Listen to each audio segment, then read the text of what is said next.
ಮೊದಲನೆಯ ವಾಚನ ಎಜೇಕಿಯಲ್ನ ಗ್ರಂಥದಿಂದ ವಾಚನ. ಅಧ್ಯಾಯ 37 ವಚನಗಳು 1-14. ನಾನು ಸರ್ವೇಶ್ವರನ ಹಸ್ತಸ್ಪರ್ಶದಿಂದ ಪರವಶನಾಗಿದ್ದೇನೆ.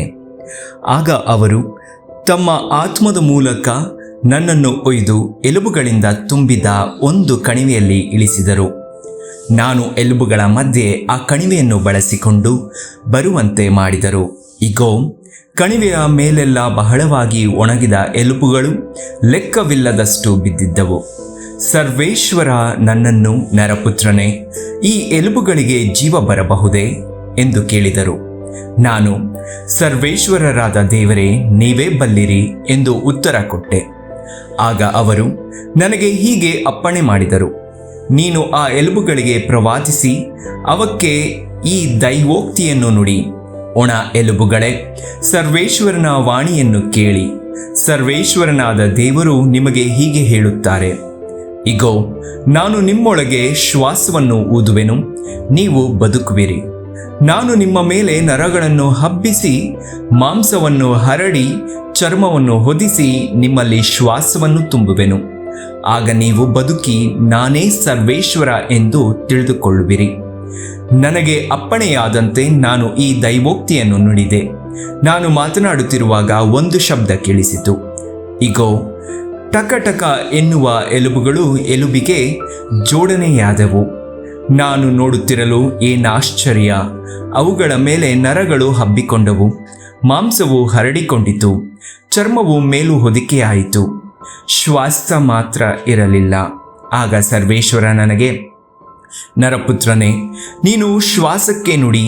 ಶ್ವಾಸವೇ, ಸರ್ವೇಶ್ವರನಾದ ದೇವರು ಇಂತೆನ್ನುತ್ತಾರೆ, ನೀನು ಚತುರ್ದಿಕ್ಕುಗಳಿಂದ ಬೀಸಿ ಹತ ಶರೀರಗಳು ಬದುಕುವಂತೆ ಅವುಗಳ ಮೇಲೆ ಸುಳಿ ಎಂಬುದಾಗಿ ಶ್ವಾಸಕ್ಕೆ ನುಡಿ ಎಂದು ಅಪ್ಪಣೆ ಕೊಟ್ಟರು.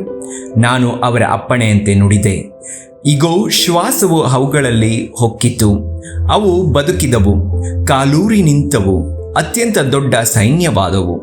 ಆಮೇಲೆ ಸರ್ವೇಶ್ವರ ನನಗೆ ಹೀಗೆ ಹೇಳಿದರು, ನರಪುತ್ರನೇ, ಈ ಎಲುಬುಗಳೇ ಇಸ್ರಾಯೇಲಿನ ಪೂರ್ಣ ವಂಶ. ಇಗೋ, ಆ ವಂಶೀಯರು, ಅಯ್ಯೋ, ನಮ್ಮ ಎಲುಬುಗಳು ಒಣಗಿ ಹೋದವು, ನಮ್ಮ ನಿರೀಕ್ಷೆ ಹಾಳಾಯಿತು, ನಾವು ಬುಡನಾಶವಾದೆವು ಎಂದು ಕೊಳ್ಳುತ್ತಿದ್ದಾರೆ. ಆದ ಕಾರಣ ನೀನು ಈ ದೈವೋಕ್ತಿಯನ್ನು ಅವರಿಗೆ ನುಡಿ. ಸರ್ವೇಶ್ವರರಾದ ದೇವರು ಇಂತೆನ್ನುತ್ತಾರೆ, ನನ್ನ ಜನರೇ, ನೋಡಿ, ನಾನು ನಿಮ್ಮ ಗೋರಿಗಳನ್ನು ತೆರೆದು ಅವುಗಳನ್ನೊಂದಿಗೆ ನಿಮ್ಮನ್ನು ಎಬ್ಬಿಸಿ ಇಸ್ರಾಯೇಲ್ ನಾಡಿಗೆ ಸೇರ ಮಾಡುವೆನು.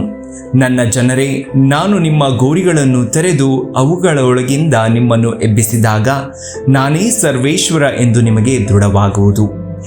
ನಾನು ನನ್ನ ಶ್ವಾಸವನ್ನು ನಿಮ್ಮಲ್ಲಿ ಊದಿ ನಿಮ್ಮನ್ನು ಬದುಕಿಸಿ ನಿಮ್ಮ ದೇಶದಲ್ಲಿ ನೆಲೆಗೊಳಿಸುವೆನು. ಆಗ ಸರ್ವೇಶ್ವರನಾದ ನಾನೇ ಇದನ್ನು ನುಡಿದು ನಡೆಸಿದ್ದೇನೆ ಎಂದು ತಿಳಿದುಕೊಳ್ಳುವಿರಿ. ಇದು ಸರ್ವೇಶ್ವರನ ಸಂಕಲ್ಪ. ಪ್ರಭುವಿನ ವಾಕ್ಯ. ದೇವರಿಗೆ ಕೃತಜ್ಞತೆ ಸಲ್ಲಲಿ. ಸಂತ ಮತ್ತಾಯನು ಬರೆದ ಶುಭ ಸಂದೇಶದಿಂದ ವಾಚನ. ಅಧ್ಯಾಯ 22 ವಚನಗಳು 34-40. ಆ ಕಾಲದಲ್ಲಿ ಯೇಸು ಸದ್ದುಕಾಯರನ್ನು ಸದ್ದೆತ್ತದಂತೆ ಮಾಡಿದ್ದಾರೆಂಬ ಸಮಾಚಾರ ಫರಿಸಾಯರಿಗೆ ಮುಟ್ಟಿತು. ಅವರು ಒಟ್ಟಾಗಿ ಪ್ರಭುವಿನ ಬಳಿಗೆ ಬಂದು, ಅವರಲ್ಲಿ ಒಬ್ಬ ಧರ್ಮೋಪದೇಶಕನು ಯೇಸುವನ್ನು ಪರೀಕ್ಷಿಸುವ ಸಲುವಾಗಿ ಹೀಗೆಂದು ಪ್ರಶ್ನಿಸಿದನು, ಬೋಧಕರೇ, ಧರ್ಮಶಾಸ್ತ್ರದಲ್ಲಿ ಪ್ರಮುಖವಾದ ಆಜ್ಞೆ ಯಾವುದು?